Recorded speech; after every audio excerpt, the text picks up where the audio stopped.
तीन गधों का भार। सम्राट और उनके दोनों बेटे अक्सर स्नान करने के लिए नदी पर जाते थे।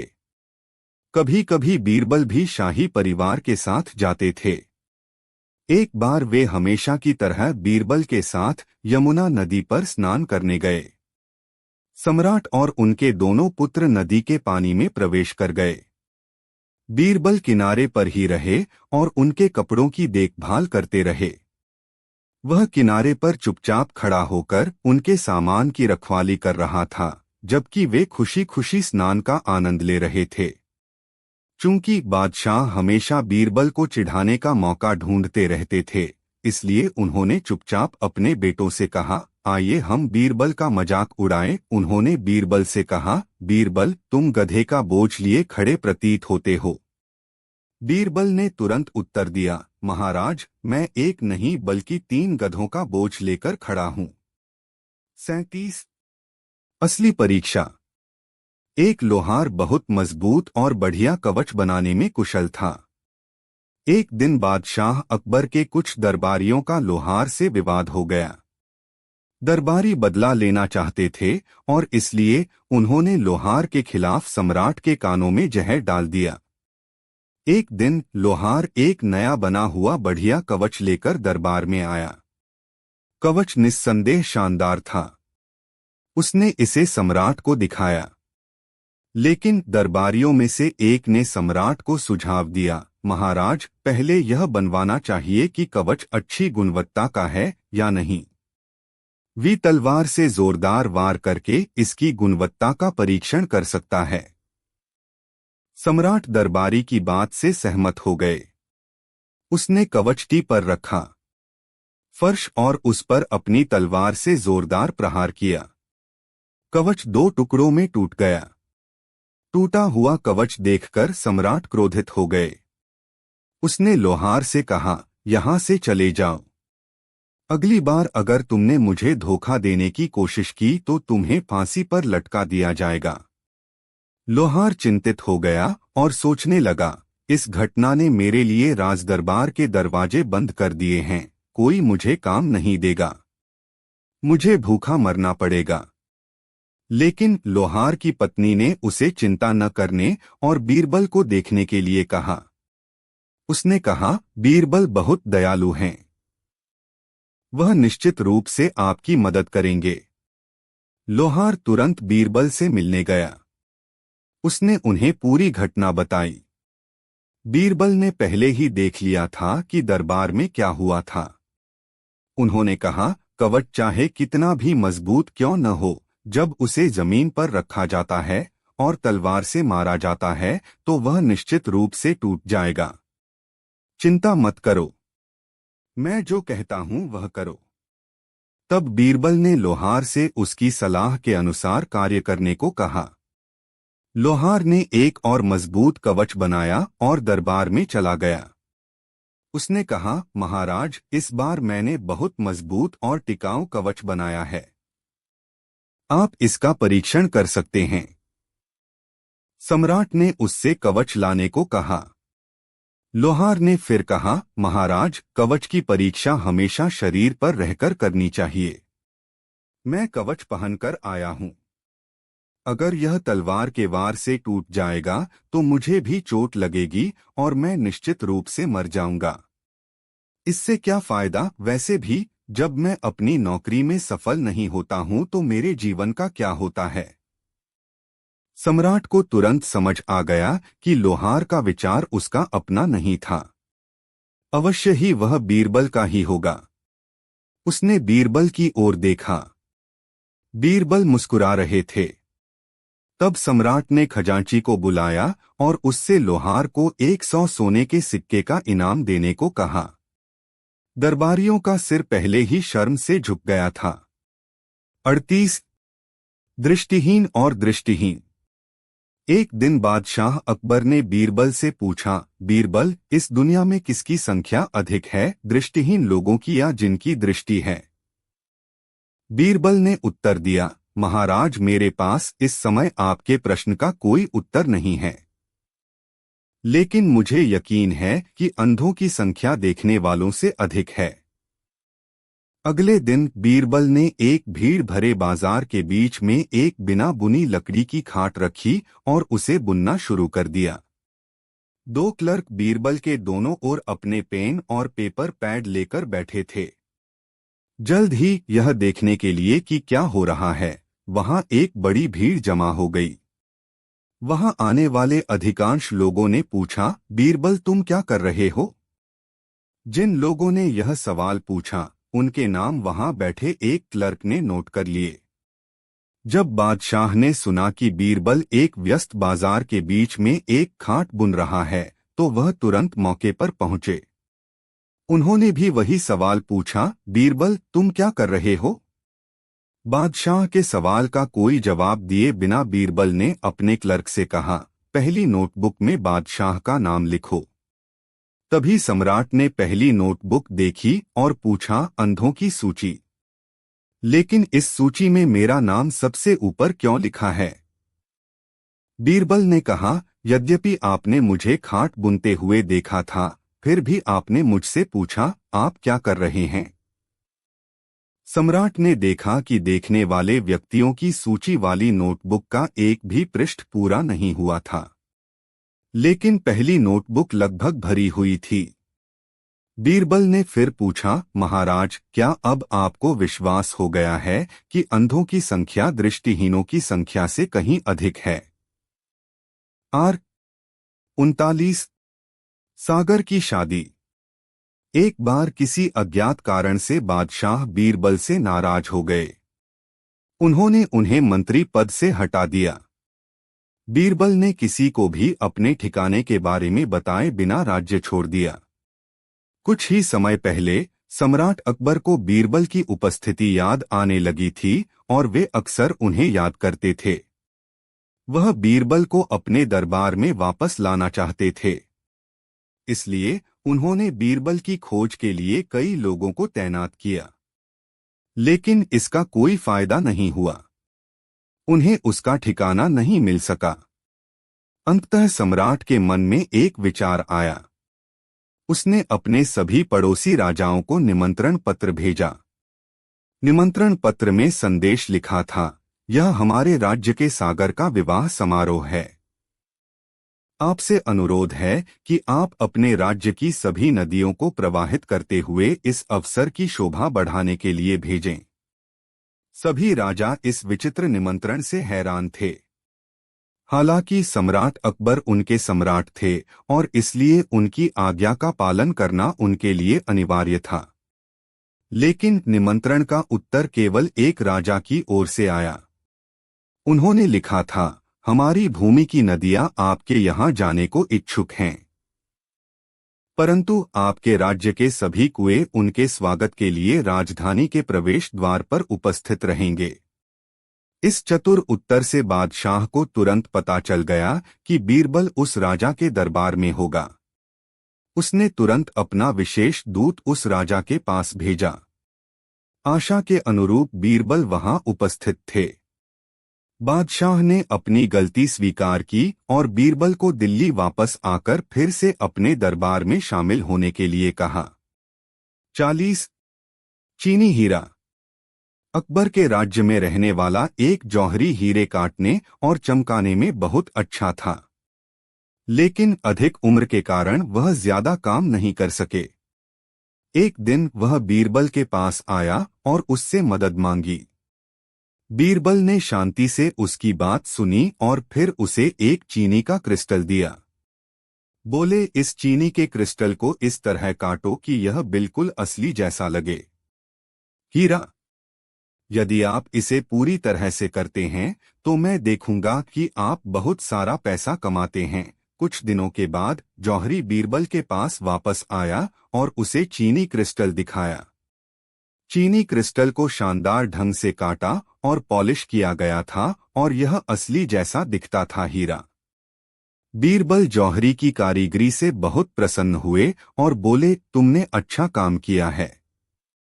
मेरे साथ बादशाह के दरबार में चलो। बीरबल बादशाह के पास गए और उन्हें चीनी का हीरा दिखाते हुए कहा, यह आदमी हीरे का यह उत्कृष्ट टुकड़ा लाया है। आपके अलावा इसकी कारीगरी की सराहना और इसका मूल्य कौन तय कर सकता है? आर चूंकि सम्राट किसी अन्य काम में व्यस्त था, इसलिए उसने इसे अपनी जेब में रख लिया। कुछ देर बाद बादशाह स्नान करने चला गया। नहाते समय वह हीरे के बारे में पूरी तरह से भूल गया और चीनी हीरा किसी तरह पानी में घुल गया। बाद में सजते संवरते समय अचानक सम्राट को हीरे की याद आई। लेकिन अब वह कहाँ मिलेगा? उसने अपने रक्षकों को महल में हर जगह इसकी तलाश करने का आदेश दिया, लेकिन इसके लिए मेहनत करना बेकार था। जब जौहरी दरबार में आया तो बादशाह ने उससे हीरे की कीमत पूछी। फिर कारीगर ने वही कहा जो बीरबल ने उससे कहने को कहा था। महाराज, मैं पिछले 5 वर्षों से उस हीरे पर काम कर रहा था। मुझे इसके लिए कम से कम 20,000 सोने के सिक्के मिलने चाहिए, तभी मेरी मेहनत का फल मिलेगा। 20,000? नहीं नहीं, यह बहुत ज्यादा है, सम्राट ने कहा। शिल्पकार ने कहा, महाराज, यदि आप इसका मूल्य नहीं देना चाहते तो कृपया इसे मुझे लौटा दें। मैं इसे किसी अन्य राजा को बेच दूंगा। अब सम्राट कुछ नहीं कह सका। आखिर वह इसे कहां से वापस लाए? सम्राट ने अपने खजांची को जौहरी को 20,000 सोने के सिक्के देने का आदेश दिया। 41 लोहे की छड़ और जूता। बादशाह अकबर की राजधानी में एक अत्यंत कुटिल और चतुर स्त्री रहती थी। वह अपने बेचारे पति को प्रतिदिन 10 बार जूतों से मारती थी। एक दिन दरबारियों में से एक ने दरबार में उस महिला की दुस्साहस के बारे में बताया और कहा, यदि बीरबल इस महिला को वश में कर सके तो उसे असाधारण रूप से चतुर माना जाएगा। बीरबल ने चुनौती स्वीकार कर ली। फिर दरबारी जाकर उस महिला से मिला। उन्होंने उसे बताया कि क्या हुआ था और कैसे बीरबल ने उसे वश में करने की चुनौती स्वीकार की थी, और उन्होंने उसे यह भी बताया कि इस संबंध में बीरबल के प्रयासों को विफल करने के लिए उसे क्या कार्रवाई करनी होगी। महिला बीरबल के पास गई और बोली, देखो राजा बीरबल, रोज 10 बार अपने पति को जूतों से पीटती हूं। मैंने अपना सिखाया है। बेटी भी अपने होने वाले पति के साथ ऐसा ही करे। मैं विचार करूंगा। आप वास्तव में बुद्धिमान हैं। अगर आप मेरी बेटी से शादी करने की चुनौती स्वीकार करें। बीरबल ने कहा, महोदया, मैं पहले से ही शादीशुदा हूं, लेकिन जयपुर में रहने वाला मेरा भाई शायद उससे शादी करेगा। ठीक है, लेकिन पूर्व शर्त के अनुसार उसे भी प्रतिदिन 10 जूतों की मार सहने के लिए तैयार रहना होगा। उसने उत्तर दिया। बीरबल ने कहा, हाँ, यह अपरिवर्तित रहेगा। इस बात पर बीरबल और महिला सहमत हो गए। उन्होंने जयपुर में अपने भाई से संपर्क किया, जो बहुत चतुर और बुद्धिमान था, और उसे अपने द्वारा ली गई चुनौती के बारे में बताया। बीरबल का भाई उस महिला की बेटी से शादी करने के लिए तैयार हो गया। शादी समझौते के तहत हुई। महिला ने अपनी बेटी को एक जोड़ी नए जूते दिए और कहा, याद रखना, अगर तुम अपने पति को अपने वश में रखना चाहती हो तो तुम्हें दिन में 10 बार अपने पति को जूतों से पीटना होगा। जब बारात जयपुर पहुंची तो बीरबल अचानक क्रोधित हो गए और चिल्लाने लगे। दुल्हन ने अपने पति से पूछा, ऐसा क्या है जो तुम्हारे भाई को इतना गुस्सा आता है? वह क्यों चिल्ला रहा है? बीरबल के भाई ने कहा, मेरा भाई बहुत गुस्सैल है। उसने घर में एक लोहे की छड़ रखी है। एक बार जब वह क्रोधित हो जाता है तो वह किसी को भी नहीं बख्शता और घर में सभी को पीटना शुरू कर देता है। कोई अपवाद नहीं होगा। अपने आप को मानसिक रूप से तैयार करें। इसके अलावा यह हमारी पारिवारिक परंपरा है। बेरहमी से आप भी। उसे मेरिया बहुत डरी हुई थीं। वह बीरबल के चरणों में गिर पड़ी और बोली, कृपया श्रीमान, मुझ पर दया करें। मैं पिटाई नहीं सह सकती, लेकिन यह हमारी पारिवारिक परंपरा है। आपको यह सब सहन करना होगा, बीरबल ने गुस्से में कहा। क्या तुम्हारी माँ ने तुम्हें अपने पति को बीरबासन से पीटना नहीं सिखाया? तुम्हारी माँ की कुछ पारिवारिक परंपराएं हैं, हमारी भी हैं। कुछ पारिवारिक परंपराएं। दुल्हन रोने लगी। उसने कहा, मैं कभी भी अपनी माँ के नक्शेकदम पर नहीं चलूंगी। मैं अपने पति को कभी नहीं मारूंगी। मैं जानता हूं मेरी माँ बहुत गलत रही हैं। उसे एक आदर्श जोड़े के लिए अच्छा उदाहरण नहीं माना जा सकता। बीरबल तुरंत शांत हो गए। उसने नरम स्वर में कहा, बहन, ऐसा कोई कारण नहीं है कि तुम मुझसे डरो। मैंने यह सब केवल तुम्हारी आंखें खोलने और तुम्हारी माँ द्वारा अपनाई गई गंदी परंपरा को खत्म करने के लिए किया है। एक पत्नी तभी प्यारी होती है जब वह अपने पति से प्यार करती है। कुछ दिनों के बाद लड़की के पिता वापस अपने घर के लिए चल पड़े। बीरबल उससे कहा, इतनी जल्दी मत जाओ। कुछ दिन और रुको। खाओ पियो, स्वस्थ रहो और फिर जाओ। जब गरीब आदमी काफी स्वस्थ हो गया तो बीरबल ने उसे एक रंगी हुई लोहे की छड़ी दी और बताया कि उसे क्या करना है। दोनों एक साथ राजधानी लौटे। इस बीच कुटिल महिला उत्सुकता से अपने पति के वापस आने का इंतजार कर रही थी। उसने यह भी हिसाब लगा लिया था कि उसकी बेटी ने अपने दामाद को कितनी पिटाई की होगी। जैसे ही उसका पति वापस आया, उसने उसे बैठने के लिए कहा और हाथ में जूता लेकर अपने पति को पीटने के लिए तैयार हो गई। लेकिन इस बार पति सावधान था और इससे पहले कि वह उसे पीटना शुरू करती, उसने लोहे की रॉड उठाई और उसकी पीठ पर दे मारी। महिला दर्द से कराह उठी। वह गिड़गिड़ाने लगी, नहीं नहीं, भगवान के लिए कृपया मुझे मत मारो। मैं आपसे क्षमा चाहता हूं। मैं तुम्हें भविष्य में कभी नहीं मारूंगा। वह उस पर गिर पड़ी, माफी की मुद्रा में पति के पैर। दरबारी यह देखकर बहुत प्रभावित हुए कि बीरबल ऐसे स्वभाव वाली महिला को वश में कर सकते हैं। एक दिन बादशाह अकबर ने बीरबल से कहा, बीरबल, जब तुम इतने बुद्धिमान हो तो तुम्हारे गुरु भी ज्ञान से भरपूर होंगे। मैं उनसे मिलना चाहता हूं। बीरबल चुप रहे क्योंकि उनका कोई गुरु नहीं था। उन्होंने कुछ देर सोचा और फिर कहा, महाराज, मेरे गुरु यहाँ नहीं हैं। वह वैष्णो देवी की यात्रा पर गए हैं। मुझे उनकी वापसी के कार्यक्रम के बारे में पता नहीं है। बादशाह ने जोर देकर कहा, मुझे कोई बहाना नहीं चाहिए बीरबल। मैं उसे देखना चाहता हूं और तुम्हें उसे 1 महीने के भीतर मेरे पास लाना होगा। हताश बीरबल समस्या के समाधान का कोई उपाय सोचने लगे। बीरबल के साथ समस्या यह थी कि उनके पास कोई गुरु नहीं था और साथ ही शाही आदेश का पालन करना उनका दायित्व था। आखिरकार उसे एक योजना सूझी।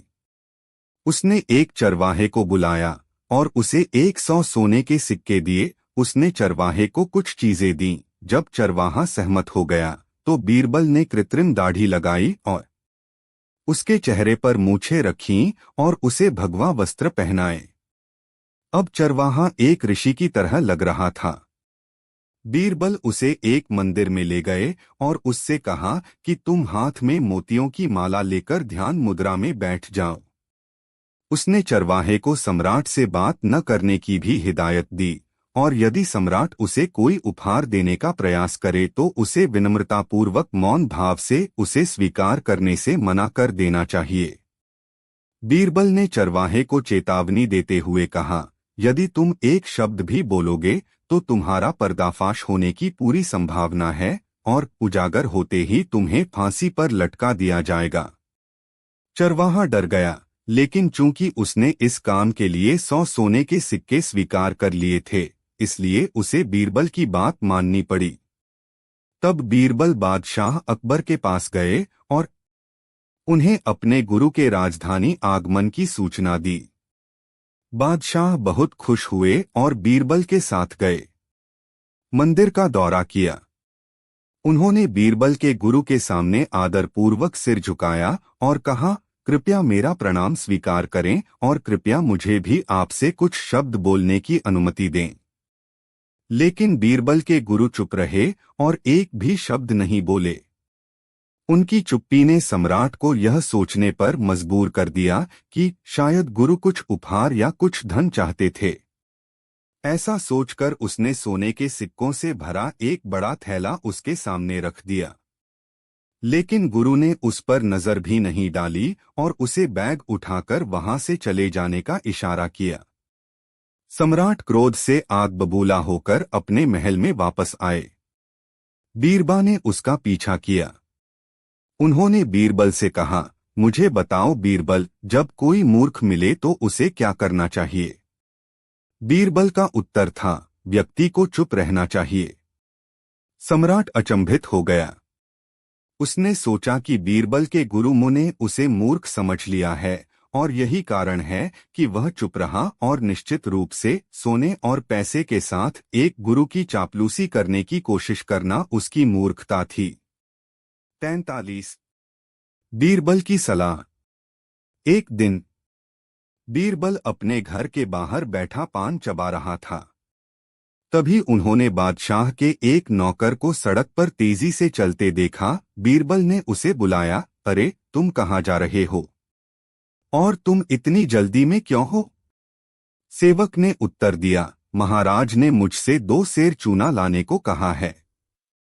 बीरबल को थोड़ा संदेह हुआ। उसने पूछा, जब सम्राट ने तुमसे चूना लाने को कहा तो वह क्या कर रहा था? दोपहर के भोजन के बाद मैंने महामहिम को पान खिलाया। उसने उसे अपने मुंह में डाल लिया और तुरंत मुझे 2 सेर चूना लाने का आदेश दिया। बीरबल ने कुछ देर सोचा और कहा, अरे मूर्ख, तुमने उसके पान में जरूरत से ज्यादा चूना डाल दिया होगा और बादशाह का मुंह जल गया होगा।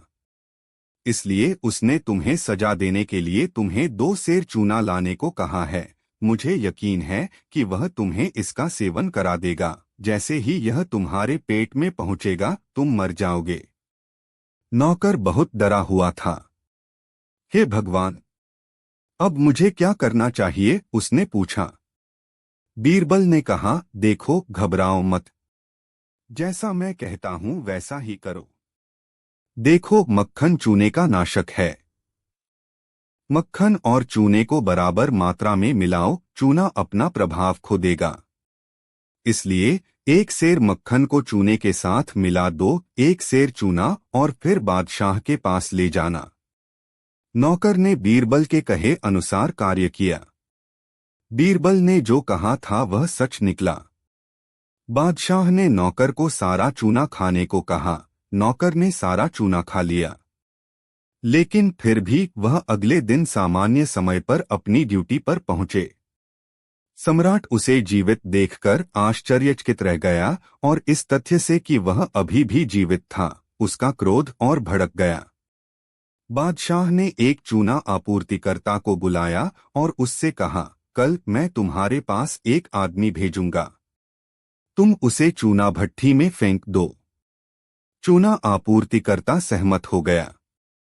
सम्राट ने नौकर से कहा, देखो, तुम चूना आपूर्तिकर्ता के घर जाओ और पूछो 5 सेर चूने के लिए। मुझे अगली सुबह नौकर चूना लाने जाने से पहले बीरबल के पास आया और उसे बताया कि पिछले दिन क्या हुआ था। बीरबल ने नौकर की बात सुनी और कहा, अभी मत जाओ, दरअसल बादशाह और चूना सप्लायर के बीच बात हो गई थी।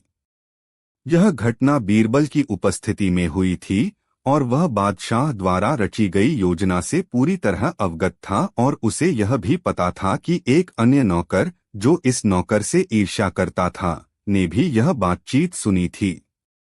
बीरबल को पता था कि दूसरा दुष्ट सेवक निश्चित समय पर यह दृश्य देखने और आनंद लेने अवश्य जाएगा। और यही कारण था कि बीरबल ने पहले नौकर को कुछ समय के लिए हिरासत में ले लिया।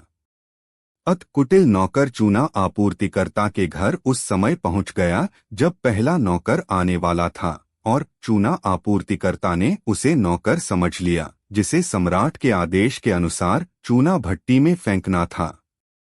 चूना आपूर्तिकर्ता ने उसकी गर्दन पकड़ ली और उसे चूना भट्टी में फेंक दिया। कुछ देर बाद पहला नौकर उसके पास आया और 5 सेर चूना मांगा। चूना आपूर्तिकर्ता ने सोचा कि यह सम्राट का आदेश था और उसे चूना दिया। नौकर चूना लेकर दरबार में लौट आया। सम्राट ने आश्चर्य से उसकी ओर देखा। क्या आप रास्ते में किसी से मिले? उसने पूछा। नौकर ने उत्तर दिया, नहीं महाराज। लेकिन रास्ते में बीरबल ने मुझे अपने पास आने के लिए कहा और मैं उनके पास चला गया। सम्राट ने बिना कुछ कहे चुपचाप नींबू ले लिया। अकबर दरबार में आए और नित्य कर्म निपटाने लगे। तभी एक दूत रानी का संदेश लेकर आया कि वह सम्राट को अपने महल में देखना चाहती है। जब बादशाह रानी के महल में जाने के लिए खड़े हुए तो सभी दरबारियों ने उन्हें बधाई दी।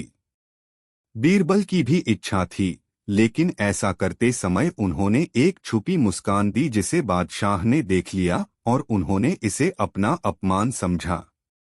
उन्होंने तुरंत बीरबल को आदेश दिया कि वह तत्काल प्रभाव से अपने राज्य से बाहर निकल जाए और अपने राज्य की मिट्टी पर कदम न रखे, अन्यथा उसे फांसी पर लटका दिया जाएगा। बीरबल ने बादशाह की आज्ञा का पालन किया और राज्य छोड़ दिया। बीरबल को दरबार से निकले हुए कई महीने बीत गए। अब तक सम्राट का क्रोध शांत हो गया था, इसलिए उन्होंने बीरबल को दरबार में वापस लाने का फैसला किया और उसे खोजने के लिए राज्य में हर जगह अपने दूत भेजे। एक दिन जब बादशाह बालकनी में खड़े थे तो उन्होंने एक घोड़ागाड़ी को महल की ओर आते देखा। उसने देखा कि गाड़ी में बीरबल बैठा है। गाड़ी रोक दी गई। बादशाह ने गुस्से में बीरबल से पूछा, बीरबल, तुम राज्य में वापस क्यों आए हो? महाराज, बीरबल ने विनम्रता से उत्तर दिया, मैं उसी दिन चीन के लिए रवाना हुआ था जब आपने मुझे अपने दरबार से बाहर निकाला था। मैंने अपनी गाड़ी के फर्श को चीन की मिट्टी से ढक दिया था और अब मैं उसी पर रहता हूँ। यही कारण है कि और आपकी आज्ञा का पालन करते हुए ही मैंने आपकी धरती पर पैर नहीं रखा और तब से गाड़ी में ही बैठा हूँ। बीरबल के उत्तर से बादशाह प्रसन्न हुए। उन्होंने मुस्कुराते हुए उसे अगली सुबह से दरबार में उपस्थित होने के लिए कहा। 27 खोजा के 3 सवाल। एक दिन सम्राट एक दरबारी से बात कर रहा था जो खोजा था। बादशाह ने बीरबल की बहुत प्रशंसा की। इससे खोजा बहुत नाराज हुआ। वह हमेशा अपने आप को सबसे बुद्धिमान व्यक्ति समझता था। वह गुप्त रूप से स्वयं मुख्यमंत्री बनना चाहते थे, लेकिन राज्य के मामलों पर बीरबल की पकड़ के कारण यह संभव नहीं था। लेकिन खोजा को जब भी मौका मिलता वह बीरबल के बारे में बुरा भला कहता। तो यही कारण था कि बादशाह बीरबल की प्रशंसा सुनकर वह बहुत क्रोधित हो गए। बीरबल को नीचा दिखाने के लिए उन्होंने कहा, महाराज, आप बीरबल को बहुत अधिक महत्व देते हैं और वह भी बिना कुछ लिए। बादशाह ने अपनी टिप्पणी का बचाव किया और कहा, लेकिन बीरबल किसी भी अन्य दरबारी की तुलना में अधिक चतुर है। कोई भी बीरबल के समान प्रश्नों का तार्किक और उचित उत्तर नहीं दे सकता है। तब खोजा ने कहा, महाराज, बीरबल को सबसे बुद्धिमान मानने का आपका आकलन मुझे तभी स्वीकार्य होगा जब वह मेरे 3 प्रश्नों के उचित उत्तर देगा, और तभी उसके लिए आपकी प्रशंसा उचित होगी। सम्राट मुस्कुराए और बोले, अच्छा, आपके प्रश्न क्या हैं? खोजा ने निम्नलिखित प्रश्न पूछे। 1 आकाश में कितने तारे हैं? 2 पृथ्वी का केंद्र कहाँ है? 3 इस धरती पर पुरुषों और महिलाओं की अलग अलग सही संख्या क्या है? खोजा के सवालों से बादशाह बहुत खुश हुए। उन्होंने तुरंत बीरबल को बुलाया। जल्द ही बीरबल दरबार में आए। बादशाह ने उसे खोजा के 3 प्रश्न दोहराए और कहा, देखो बीरबल, यदि तुम इन प्रश्नों का सही उत्तर नहीं दे पाए तो तुम्हें तुम्हारे पद से निलंबित कर दिया जाएगा। ठीक है महाराज, इन सवालों का जवाब देने में मुझे 6 घंटे लगेंगे। कृपया तब तक प्रतीक्षा करें। इसके बाद वह कोर्ट से चले गए। उसने अपने नौकर से एक भेड़ लाने को कहा जिसके शरीर पर बहुत सारे बाल हों। बीरबल उस बालों वाली भेड़ को लेकर बादशाह के पास गए और बोले, महाराज, खोजा के पहले सवाल का जवाब यह है कि इस भेड़ के शरीर पर जितने बाल हैं उतने ही स्वर्ग में तारे हैं। अगर आपको कोई संदेह हो तो आप खोजा से पूछ सकते हैं।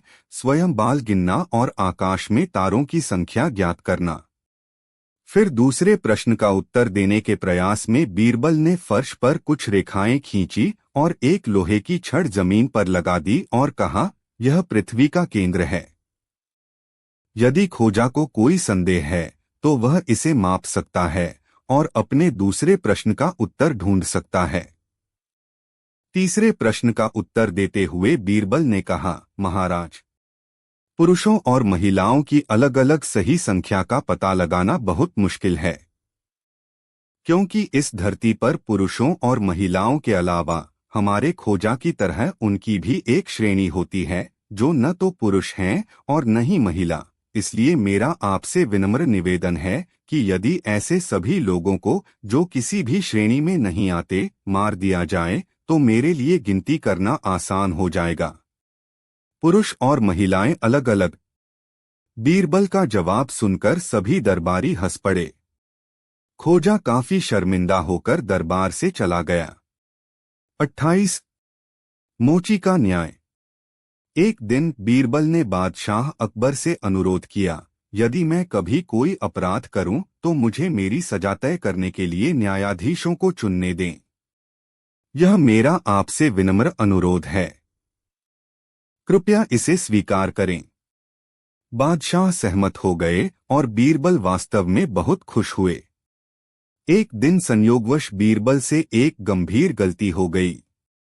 बादशाह ने बीरबल को बुलाया और उसे उसकी गलती के बारे में बताया। उन्होंने बीरबल को सजा भुगतने के लिए भी कहा। बीरबल ने बादशाह से अपनी पसंद के न्यायाधीशों को नियुक्त करने का अनुरोध किया। सम्राट सहमत हो गए और उनसे अपने न्यायाधीश स्वयं चुनने को कहा।